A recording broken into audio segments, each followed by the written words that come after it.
ఏం చేస్తున్నా ఎటు చూస్తున్నా ఈ రూపులోనే ప్రతిదీ చూస్తున్నా నిన్నే ప్రపంచమంటున్నా. మమతలు చిందిన మధువుల విందుకు అతిథులుగా ఆహ్వానిద్దాం ఆరారు కాలాలని.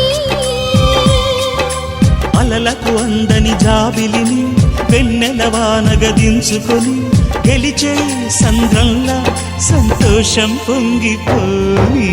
నా కోసం నిన్నే నా జతగా ఏ దైవం పంపేనో బహుమతిగా. నిన్ను నన్ను పెనవేసే ప్రేమే సాక్షి.